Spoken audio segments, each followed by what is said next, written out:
Nancy, nakaisip ka na ba ng unang pagkain? Sige, tingnan natin. Wow, pasta ito. Isang mahusay na putahe dahil maraming paraan para lutuin ito. Well, Brittany, may mga ideya ka ba? Oh, mag-ingat! Sa bilis na ito, lahat ng pasta mo ay mapupunta sa sahig. Oh, ngayon kailangan nating maghintay ng kaunti pero mukhang hindi alam ni Brittany iyon. Ano ang gagawin niya? Oh, gusto niyang gupitin ang pasta na parang alak? Nakakatakot. Oh, Lola, kailangan natin siyang turuan kung paano ito gawin. Iyon na. Kaunting pasensya at handa na ang pasta. Magaling.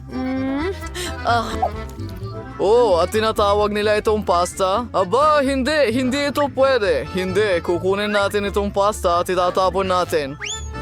Diyan dapat ito. Ngayon ipapakita ko sa iyo kung paano magtrabaho ang mga tunay na profesional. Kumuha tayo ng kaunting harina, isang itlog, isang kurot ng asin at ngayon ang lihim na sangkap. Ngayon magkakaroon ng kakaibang kulay ang ating masa. Tingnan mo, ang ganda nito. Perpekto. Nariyong tigpurplayin ang pasta at maginday tayo. Ang sunday na obra maestra ay nangangailangan ng oras. Ang paghihintay habang nagluluto ay isang pahirap pa rin. Oh, ang boring. Oh, at narito na ang timer. Ano na ang susunod, chef? Ipatong ang masagamit ng roller. Hindi ito madaling trabaho. Hoy, kumusta? Nadumihan ang mukha mo. Mas mabuti na ba yan? Magaling! Panahon na para ipagpatuloy ang pagluluto ng ating obra maestra, tayo maghiwa ng noodles at magdagdag ng kaunting harina. Ayos yan, handa na ang aking noodles para ilagay sa kaldero. Oh, Ginoong Pugita, kumusta ki? Oo, natutuwa rin akong makita ka. Ang mga pugita na ito ay babagay sa akin ng perpekto. Iprito ito sa kawali, magdagdag ng kaunting cream. Ngayon idagdag ang ating kulay abong pasta. Mamma mia, ito ay isang obra maestra. Ang paghahain na lang ang natitira. Tingnan mo lang ang himalang ito. Bravo sa akin.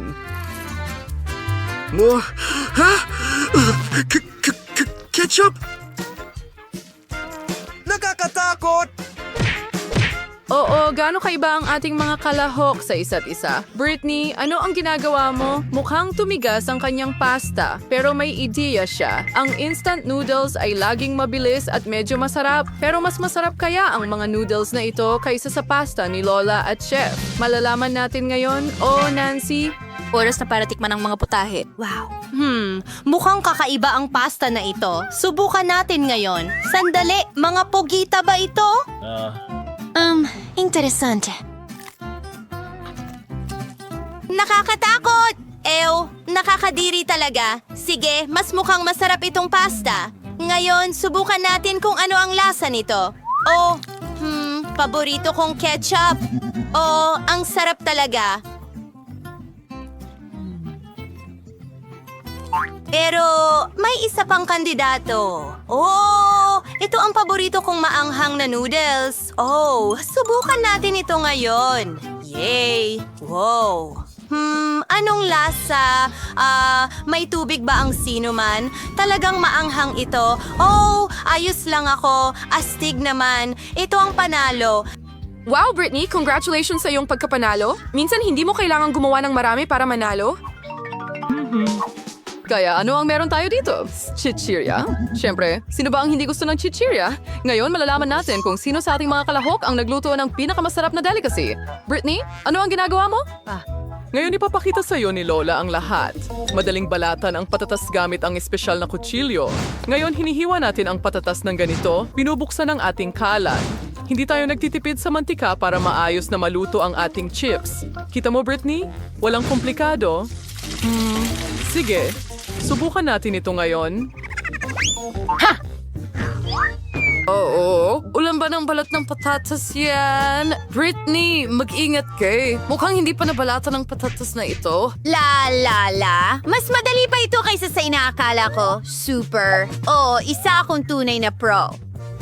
Ngayon, ganito. Sabi ni Lola na hindi mo kailangang magtipid sa mantika. Naalala ko. Hindi yan. Mukhang medyo naguluhan ka, Brittany. Tingnan mo ang maayos na chips na ginawa ni Lola at ano ang ginagawa ng chef? Wow, bakit mo kailangan ng pita?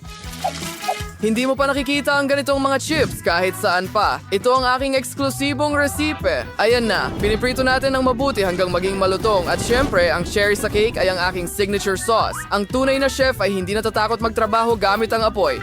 Tingnan mo ang konsistensya nito, magaling. Pero syempre, hindi lahat. Ang huling hakbang ay hiwain ang mga hiwa ng dayap sa hangin. Handa na, kain na. Oh, ano itong amoy? Britney, ang mga chips mo ay hindi. Sunog lahat ng chips ni Britney. Ano ang gagawin niya ngayon? Pero dapat may paraan. Pulbos na keso. Baka matakpan ito ang lasa ng sunog na chips kasabay ng pagtatakip sa itim na kulay. Anong napakagandang ideya, Brittany. Handa na rin ang chips ni Lola. Kaya, oras na ba para tikman? Wow! Ang daming chichirya! Parang pista ito. Simulan natin sa mga ito. Mukhang nakakatawa at... Ano itong lasa? Nakakadiri! Sige, subukan natin ito. Ang sarap ng pagkalutong. Wow, ang kakaiba ng mga chips na ito. Gaano karaming keso ang nandito? Hindi masama. Pero mas maganda pa rin ang mga chips na ito. Oh, ito ang panalo. Wow, si Lola ay nanalo ng isang karapat-dapat na tagumpay. Ano kaya ang naghihintay sa atin sa round na ito? Tingnan natin. Wow, ito ay isang cake. Ang cake ay napakasarap pero hindi ito madaling lutuin. Sana handa ang ating mga bida para sa hamon na ito. Wow, ang daming sangkap. Halos hindi makontrol ni Brittany ang sarili niya. Manood at matuto. Apo, una, kunin natin ang cream. Ilalagay natin ito sa cake ng ganito. Ngayon, ikakalat natin ito gamit ang spatula para pantay ang cream sa buong cake. Gagawin natin ito sa iba pang mga cake. Itatambak natin sila sa ibabaw ng isa't isa at huwag kalimutan ang mga gilid. Kukuha tayo ng hulmahan sa anyo ng puso. Siyempre, ng ganito. Ngayon, ang pinakakapanapanabik na bahagi ang pagdekorasyon ng ating cake sa tulong ng Saan ito napunta? Oh, sige. Heto na. Alam ko, paborito mo ito. Tsokolate. Nasaan na tayo? Oo, nagde-decoration tayo ng ating cake. Dekorasyon na nito ng tsokolate sa gilid at sa ibabaw ng matamis na dragis. Mas maraming kulay, mas maganda. Ayun, tapos na ang cake. Hurra! Ang ganda ng cake na ginawa ni Lola. At ano ang ginagawa ng ating chef? Ang pagiging pastry chef ay isang espesyal na kasanayan at ang aking mga cake ay mga likhang sining. Ngayon, ipapakita ko sa iyo kung anong uri ng cake ang inihahanda sa aking restaurant. Tinatawag ko itong Summer Rainbow. Ayan na. Oh, nakalimutan ko. Kailangan ko ito. Sige, ang huling haplos, pagdekorasyon ng kahangahangang cake. Brittany, alam ko. Ito ang pinakamaganda na nakita mo. Sakto lang. Ang maganda kong cake. Wow, kahit si Lola ay natutuwa sa ganitong kagandahan. Magaling na trabaho, chef. Kumusta ang cake mo, Brittany? Oh, kalma lang. Ano ang ginawa ng kawawang cake sa'yo? Si Brittany, gaya ng dati, ay hindi nagkukulang sa katumpakan. Ang mahalaga ay sinusubukan niya. Tama ba? Magaling! Maliit na bagay lang ito. Ngayon, aayusan natin ng maayos ang cake na ito. Ikalat natin ng maayos ang topping na ito. Ganito, naging maganda ang kulay ng glaze. Punuin natin ito dito. Ayan. Wow, napakakahanga-hanga. Ang cake ay talagang maganda. Pero mukhang hindi pa yon lahat. Naglalagay si Brittany ng cream sa gilid ng cake. Super! Well, handa na ang mga cake ng ating mga bayani. Wow, parang kaarawan ko lang. 3 cake agad. Subukan natin ang piraso nito. Dapat masarap ito. Tingnan natin.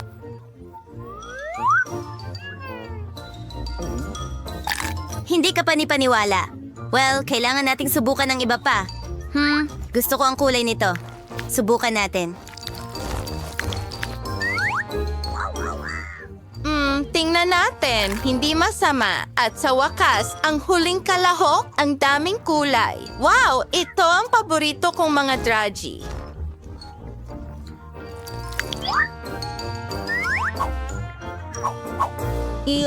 Napakasarap din nito. At, ano ang pipiliin? Sige, ang rainbow cake ang panalo. Binabati kita sa ating chef. At ang huling round. Wow, mainit na tsokolate ito. Gusto mo ba ng mainit na tsokolate? Ano ang paborito mong inumin? Isulat ang iyong mga pagpipilian sa mga komento at marahil sa susunod na video, ihahanda ng ating mga bayani ang eksaktong paborito mong inumin.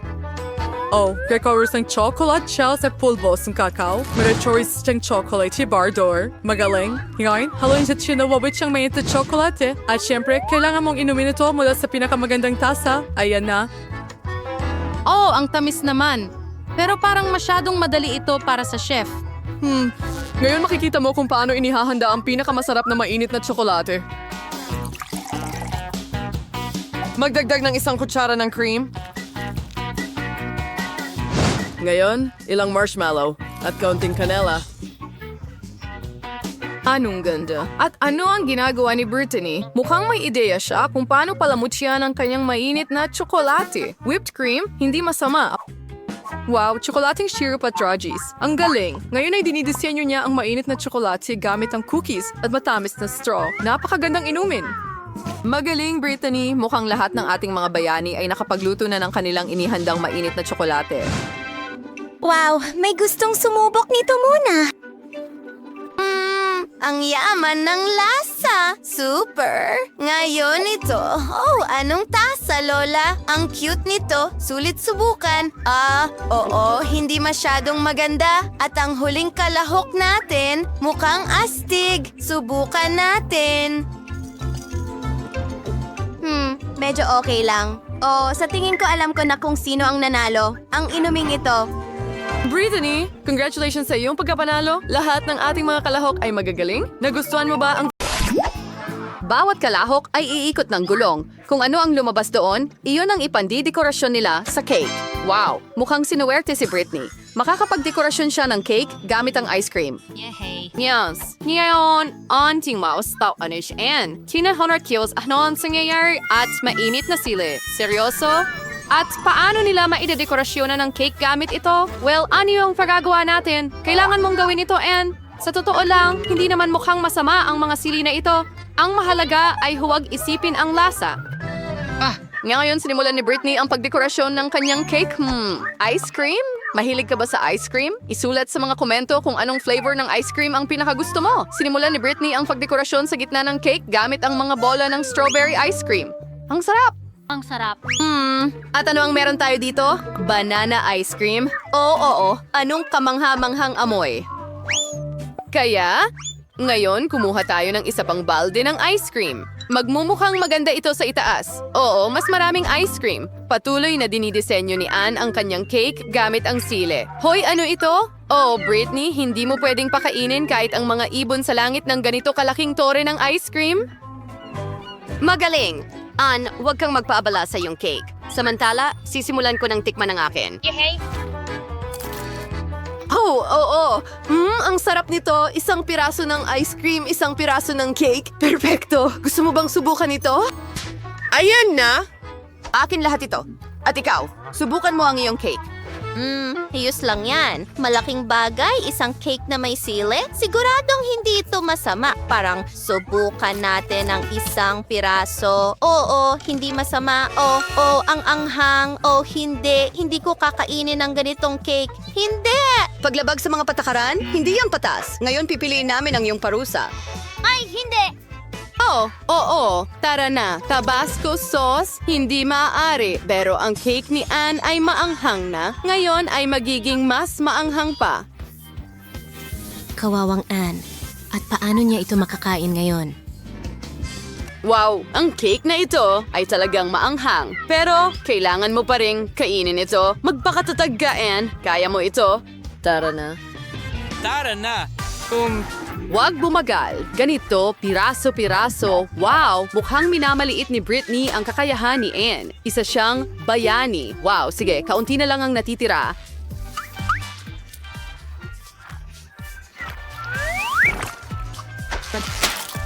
Oh, nagawa niya talaga. Magaling, Anne. Oh, mukhang ang lahat ng maanghang na pagkain na ito ay nagpaparamdam sa kanya ng, oh, hindi. Nasusunog siya! Mag-ingat ka! Anong? Nakuha kita! Oh, hindi! Hindi ang cake ko! Oh, hindi! tumawag ng doktor at mas mabuti kung bumbero. Kailangan natin ng tulong agad. And mag-ingat ka. Well, ayos lang ba, Britney? And ayos ka lang ba? O dapat mag-ingat ka sa maanghang na pagkain? O at nasira ang cake ni Britney? Well, may natitira pa at ang kahit ano, alam mo, ay mas mabuti kaysa wala. Handa na ang mga babae para sa ikalawang round. Bueno, paikutin mo ang ruleta, Britney. Nais namin sa'yo ng magandang kapalaran. Tiyak na kakailanganin mo ito. Wasabi. Anong katakot-takot? Hindi ito matamis kahit kaunti at hindi ito angkop sa pagdekorasyon ng cake. Kahit na baka makumbinsi kami ni Britney na iba. Sige, tingnan natin kung ano ang kay Ann. Wow! Anong swerte? Dalawang bagay ng sabay.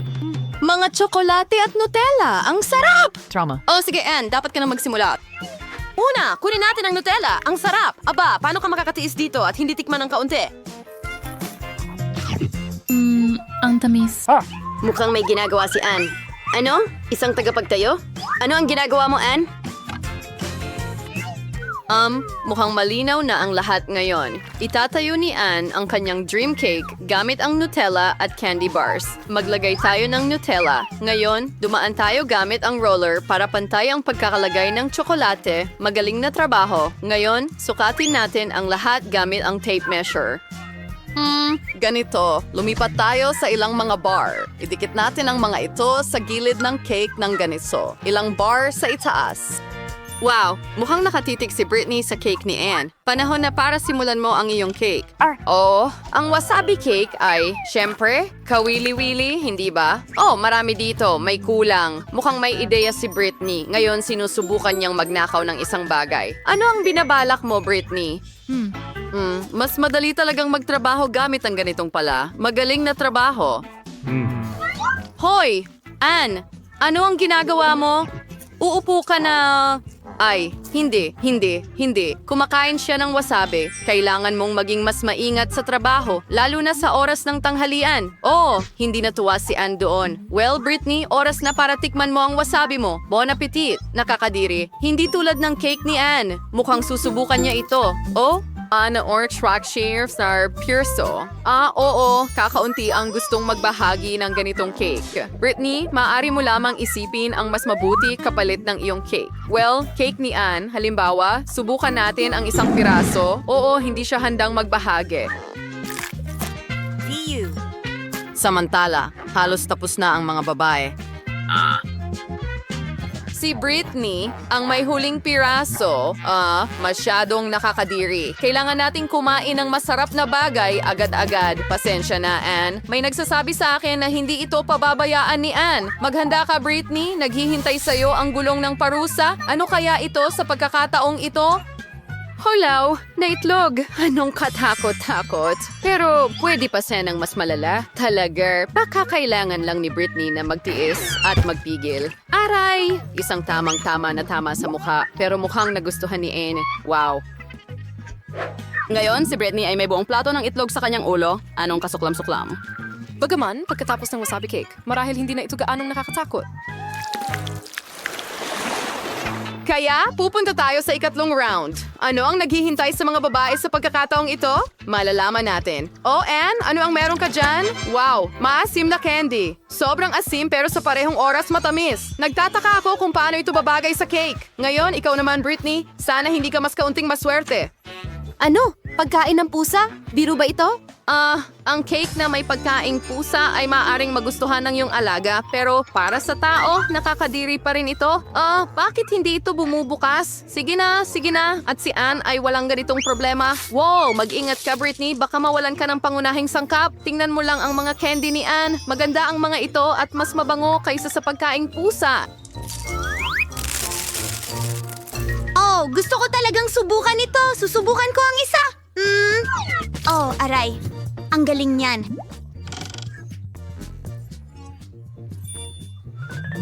Gusto kong subukan ang isang bagay. Kahit amuyin ito.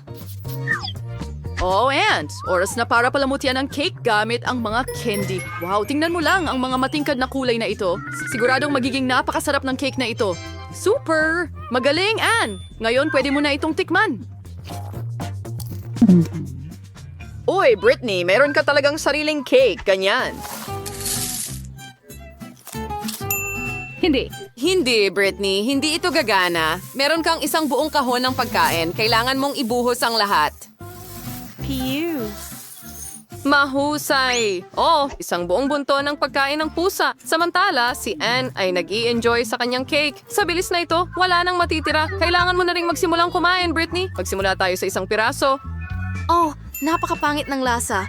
Hey, Kuting, paano ito nakarating dito? Gusto mo ba ng masarap na pagkain?